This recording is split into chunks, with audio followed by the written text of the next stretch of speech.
Ashabihi wa mawalah, la hawla wa la quwwata illa billah, amma ba'd.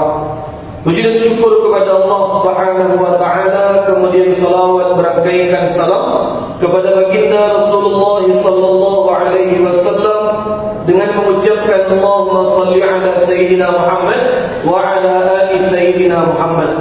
Bapak Ibu kaum muslimin kaum muslimat, jamaah tarawih yang dimuliakan oleh Allah.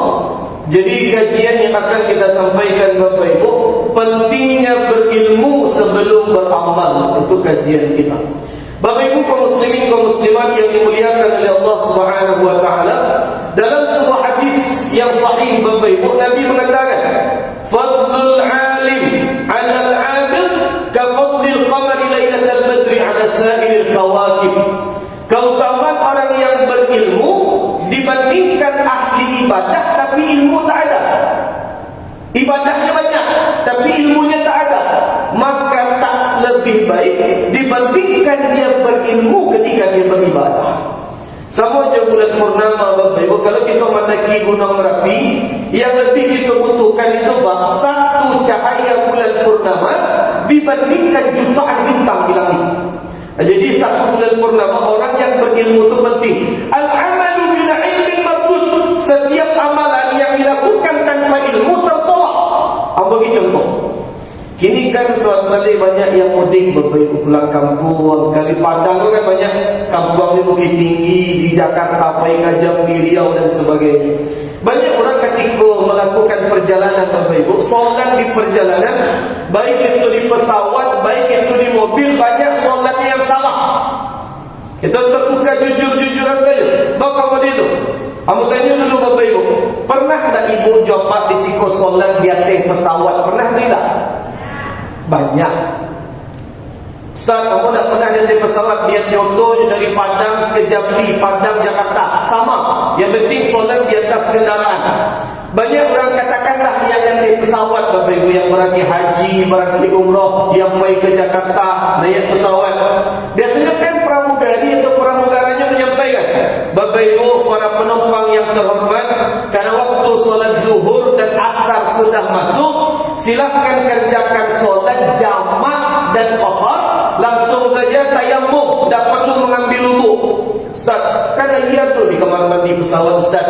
Banyak orang tuh Bapak Ibu tak pandai pakai air di pesawat tuh, tak bisa. Banyak yang jatuh-jatuh air karena karpet atau lantai pesawat, konslet kabel jatuh pesawat. Makanya lebih aman tayammum saja. Akhirnya penumpang di pesawat tuh tayammum saja. Tayammumnya kamar Bapak Ibu, cocok kursi di muka awak kan begitu. Akhirnya tayammum lah orang di pesawat tadi, letak tangannya ke situ, diusapkan ke wajah, letak tangan ke jok, usapkan tangan. Waktu itu langsung jamak solat. Kita duduk dulu Bapak Ibu. Kalau zuhur dan asar kita kerjakan di waktu zuhur, itu takdim atau takhir? Takdim. Kalau zuhur dan asar dikerjakan di waktu asar, itu takdim atau takhir? Berarti masuk, berarti kita lah faham. Akhirnya jamaah di pesawat itu tayammumnya, dia letak tangan, kemudian selesai wajah, selesai tangan. Solatnya Ustaz, ampe-ampe atau dua-dua? Dua-dua Bapak Ibu. Kali itu yang lebih lancar, sedekah dari Allah, qasar, solat jamaah qasar. Ketikanya solat, Allahu Akbar, selesainya 2 rakaat zuhur, Assalamualaikum warahmatullahi, Assalamualaikum warahmatullahi, langsungnya kerajaan solat asar. Tak sah solat asarnya Bapak Ibu. Tayammum, langsungnya kerajaan solat zuhur, habis salam solat zuhur, langsungnya kerajaan solat asar. Tidak sah solat asarnya.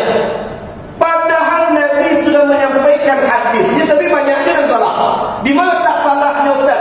Satu tayammum hanya bisa mengcover satu solat fardu. Tak bisa satu tayammum langsung 2 solat fardu, zuhur dan asar satu tayammum. Tak bisa. Tu ajarannya Ustaz. Tayammum kerana solat zuhur, salam, ulang tayammum balik, baru kita solat asar. Itu yang pertama, kesalahan yang sering terjadi. Yang kedua, banyak orang ketika tayammum, kau tak pandai Bapak Ibu. Tayammum tu pada acuk di kerajaan, tapi salah. Kalau nak nambah beraja, menambah pengetahuan agama, nak amal. Di mana tak kesalahannya Bapak Ibu? Tanya Encik, bagian tubuh yang diusap ketika tayamum ada berapa Bapak Ibu? Dua. Yang pertama apa? Muka. Yang kedua tangan. Hanya dua. Wajah cik, tangan cik. Ada jamaah di Bukit Tinggi Bapak Ibu nyampai BKMT gabungan Kapasisia bis tarusan Pasisia, berarti di situ solat jamak takhir zuhur dan asar di kerajaan di tarusan Pasisia. Dia berarti salah aku salah aku Ustaz. Bapa salah aku. Aku ketika tayamum oleh bicara Ustaz. Nyolataknya tangannya ke dibiang Bapak Ibu. Apa yang kita kemungkinan Bapak Ibu? Nah, itu pantomim namanya Bapak Ibu. Nah, itu pakai kumur-kumur tayamum itu dah tu. Itu cara tayamum tu Ustaz. Tayamum itu hanya wajah dan tangan, dua itu saja. Beda sama wudu. Kalau wudu bagian tubuh yang wajib dibasuh ketika wudu berapa Bapak Ibu? 4. Yang pertama wajah, yang kedua tangan, yang ketiga kepala terapui. Kepala terapui. Kepala kalau rambut yang botak kasih dua Bapak Ibu. Nah, rambut dah kepala yang diusap itu kepala. Kalau wudu yang diusap kepala. Kalau tahallul di Makkah selesai sa'i kan tahallul. Kalau wudu kepala yang diusap. Kalau tahallul mengguntiang yang diguntiang rambut atau kepala. Itu rambut. Jadi kalau wudu kepala patokan. Kalau tahallul rambut. Ini apa tanya? Ibu kau kan rambutnya panjang-panjang. Ada ibu kau rambutnya panjang sampai ke bawah. Ketikanya bau dua, nyabi ayat, ujung rambut saja ni sah mereka. Boleh tidak sah udahnya tidak? Sah Bapak Ibu. Bapak sah Ustaz? Sah. Kalau kapalnya lonjong sampai ke bawah Bapak Ibu. Sah. Jadi kepala di situ rambutnya panjang tak boleh semua itu. Harus kepala yang diusap. Kita kembali ke tayamum tadi Bapak Ibu. Jadi cara tayamum tu Ustaz. Cara tayamum Bapak Ibu, Nabi mengatakan kau yang ajak jalan Jawa, yang ajak naik pesawat, hati-hati jangan sampai salah tayamum awak. Tayamum caranya Bapak Ibu kita praktikkan seketik. Kau kita langsung Bapak Ibu. Mohon maaf kamu buka, kamu jalihan itu, dia ada yang suzon. Ustaz pun mentang-mentang putih buka tangannya. Suzon kan? Jadi tayamum itu 2 kali pukulan tangan. Yang pertama, jadi letak tangan tu ke dinding atau ke tanah yang berdebu. Yang paling rancak tu ke tanah, Bapak Ibu. Atau ke dinding tak ada debu. Yang paling aman itu ke tanah. Turabun tahir, dengan tanah yang berdebu yang suci. Letak ke tanah. Pukulan pertama kalau kata Nabi, at-tayammum darbatan, darbatun lil wajhi wa darbatun lil yadayn. Tayammum itu 2 pukulan. Yang pertama, pukulan pertama, kemudian lipat tangan. Karena yang kita butuhkan bukan tanahnya, tapi debunya. Lagi kuat. Kemudian usapkan ke wajah. Cara mengusapnya dulu Bapak Ibu, tidak sembarang usap. Kan asal saya tahu, bagian bawah telapak tangan letak di bagian kanan, kemudian usapkan sampai ke bawah dengan rata. Jangan diangkat tangan sebelum selesai sampai ke bawah. Kalau tangan kau kita angkat, kemudian kita lipat balik, berarti debu yang di tangan menjadi debu yang mustakmal. Tak boleh. Jadi letak di wajah, usap ke bawah sampai selesai. Tak boleh tangan kau yang ke serupai kau, tak boleh. Mustakmal jadinya. Tak bisa kita tayamum jadinya. Jadi tak ada tayamum boleh kobok. Itu babadak tu dah tayamum. Tak ada tayamum boleh kobok. Usapkan sekali dari ke bawah. Selesai itu, letakkan ke tanah balik. Kemudian sejikuan, caranya ke tangan tu Bapak Ibu. Bagian tengah ke atas, letakkan di punggung tangan kanan, tarik ke bawah terus, kemudian tangan ke bawah bagian dalam. Terus kemudian bagian kiri tangan lain, tangan kanan letakkan di belakang, usap, kemudian tengah ke bawah bagian dalam sampai bertemu dengan jempol. Selesai itu langsung saja kita solat. Jadi tayamum itu tak ada tayamum begitu. Tak ada tayamum begitu. Tayamum itu banyak kita kerjakan, tapi banyak yang tak faham. Bapak boleh Ustaz mana belajar? Sibuk di pasar cari pitih.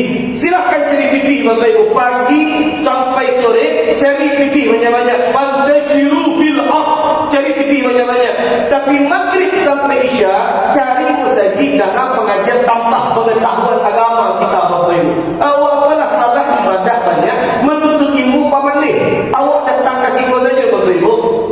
Kecil Nabi dalam sebuah hadis, man kharaja fi talabil ilmi, siapa yang keluar dari rumahnya dengan tujuan talabul ilmi, menuntut ilmu, fa huwa fi sabilillah, maka dia berada di jalan Allah hatta yarji'a, sampai dia pulang ke rumah beliau.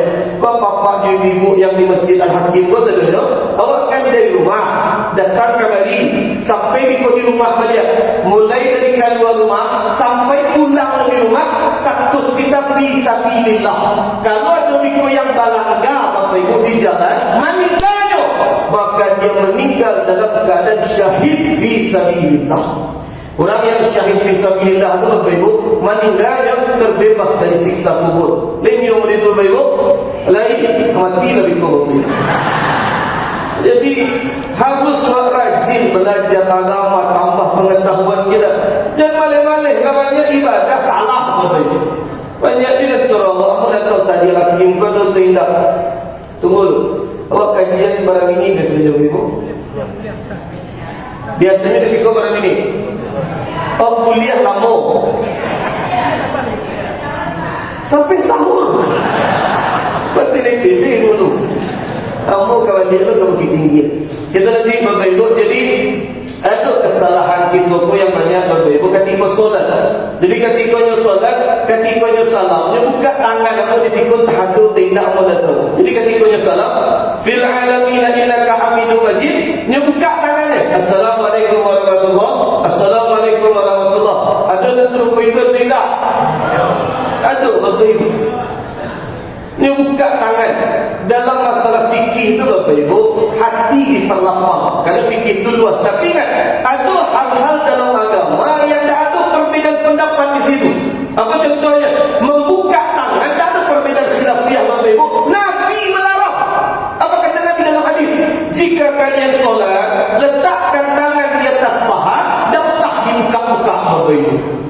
Kadang banyak orang membuka tangan, tak tahu buka-buka tangan. Tutui saja Bapak Ibu, ada khilafiyah di situ. Ulama banyak melarang membuka tangan ketika solat. Ada tu cek lain, dia solat, kemudian selesai salam, tangannya lain tutui. Assalamualaikum warahmatullahi. Assalamualaikum warahmatullahi. Selesai solat, dia usap tangan ke wajah mereka. Ada tidak ada? Ada. Kalau itu boleh, tidak ada masalah. Apa dalilnya Ustaz? Karena Rasulullah sallallahu alaihi wasallam, Nabi Muhammad itu, idza qada salatahu, ketika beliau selesai solat, masaha wajhahu bi yadihi yumna. Nabi itu mengusap wajah dengan telapak tangan kanan. Boleh. Yang tak boleh itu Ibu wajah kawan yang mengusap. Itu kurang ajar. Tapi kalau wajah seorang dah amin. Ada doanya Ustaz, ada doanya. Nabi mengajarkan. Ada doanya Ustaz. Allahumma adhib anni al-hamma wal huzn. Ada doanya. Dalam baik masalah Ustaz boleh bahasa Indonesia boleh. Ya Allah, jauhkan kesedihan, ketakutan, kekhawatiran dari diri hamba ya Allah. Boleh.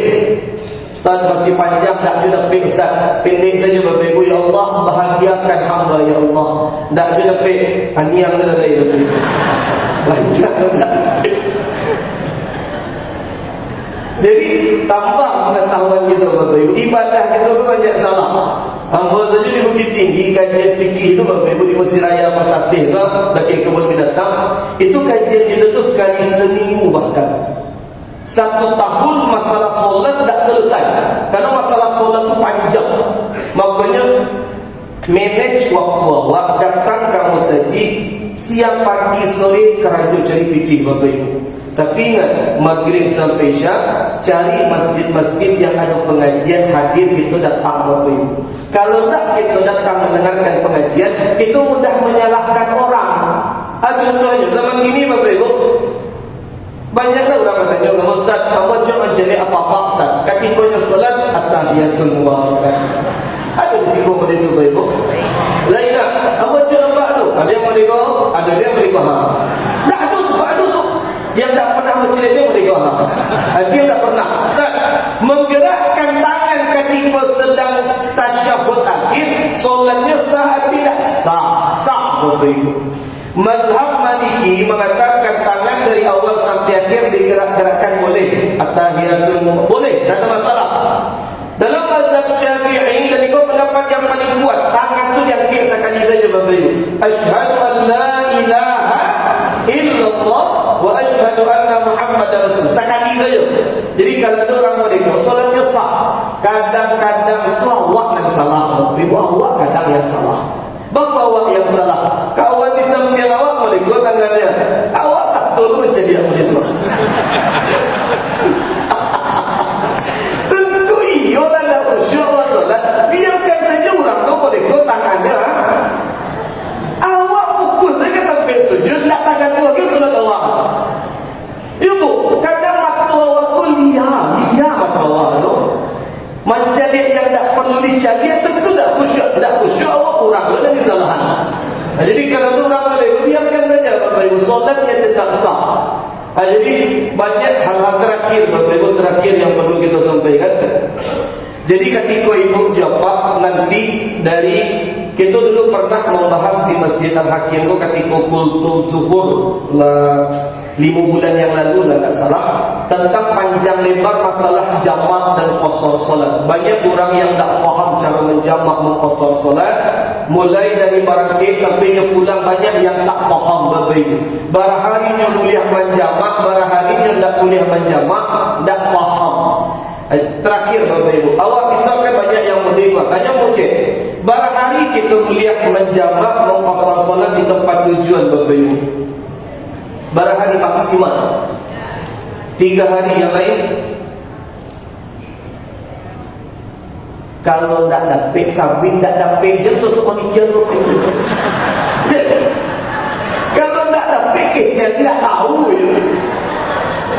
Tak tahu je. Kalau tak tahu, bagi tahu. Jadi berapa hari kita boleh menjamak dan mengqasar solat? Limuddati arba'ati ayyam. 4 hari di tempat tujuan boleh kita jamak dan qasar. Boleh lebih daripada itu Ustaz? Boleh, tak ada masalah, boleh. Bagus boleh. Jadi Nabi dalam sebuah hadis pernah menjamak dan mengqasar salat lebih dari 4 hari, bahkan sampai 19 yauman, 19 hari boleh. Dengan satu syarat, kita tak tahu bila balik ke tempat kita tinggal, tak tahu urusan kita bila selesai, dia tak tahu. Selama kita di situ boleh kita jamak qasar sehari. Aku pernah melakukan. Aku tinggal di Bukit, orang tua di Padang. Pernah ketika sebelum ayah meninggal, jadi beliau dilarikan ke rumah sakit kritis lah. Jadi aku datang di isteri ke tempat beliau macam lihat. Hari pertama tu aku jamak, aku qasar solat. Rencana aku mencari ayah itu cuma 2 hari. Hari kedua aku jamak qasar solat di Padang. Kemudian aku rencana dia ke Bukit, balik ke Bukit. Cuma kalau bisa, kalau keadaan ayah masih kritis, lanjut aku di Padang. Aku perpanjang penginapan 3 hari aku di Padang, jamak qasar 1 hari. Hari keempat jamak qasar Bapak Ibu. Sampai hari ke-6 aku di Padang, 1 hari zuhur, asar aku gabung, maghrib dengan isya aku gabung. Apa boleh lebih dari 6 hari Ustaz? Karena aku tak tahu bila urusan aku di Padang mau selesai. Bisa tak kita pastikan Bapak Ibu, bila sehat badan kita, bisa tak kita pastikan? Tak bisa. Maka selama apapun aku di Padang, boleh aku jamak dan qasar. Kalau status aku masih musafir. Cuma ada yang ciri yang kamu dapat hikmah besar ketika mencari ayah Bapak Ibu. Jadi ruangan ayah itu di lantai 2 waktu itu, di samping beliau ada uni-uni lah. Kisah sampai puluhan umurnya, yang 50 itu bisa menjadi renungan bagi syukur banyak-banyak Bapak Ibu. Di samping ruangan ayah hamba tu sampai ke suluk kan di batis sama tirai saja tu. Di samping tu ada uni-uni Bapak Ibu, sakitnya dibawa di situ dirawat. Padahal nama cerita fisiknya Bapak Ibu sehat luar biasa. Tidak ada pasang infus, tidak ada pakai oksigen, sehat betul. Bapak dirawat benda di rumah sakit. Rupanya benda di rumah sakit itu dirawat Bapak Ibu, dia apa? Payah tak kantui. Buang angin itu payah. Jadi kantui itu Bapak Ibu, buang angin itu rezeki dari Allah. Orang payah buang angin masuk rumah sakit, ibu dapat buang angin lancar Bapak Ibu. Lancar. Bahkan di muka lakinya berat-berat saja. Apa ya di muka bini mantap saja tu. Dan itu rezeki dari Allah Subhanahu wa taala. Jadi ingat Bapak Ibu, tambah pengetahuan kita, rezeki dari Allah itu banyak. Silakan cari uang, tapi untuk akhirat jangan pernah tinggalkan. Wa tabtaghi fima ataka Allahu daral akhirah wa la tansa nasibaka minad dunya. Cari akhirat banyak-banyak, tapi dunia tak tahu kita tinggalkan. Kalau akhirat itu lebih kurang 80%, dunia itu 20%. Jangan bahagia. Hari-hari habis dengan dunia, tapi untuk akhirat cuma 20, 10, 5% saja. Mudah-mudahan kita meninggal saja masa sungguh insya-Allah. Hadallahu wa iyyakum ajma'in. Assalamualaikum warahmatullahi wabarakatuh.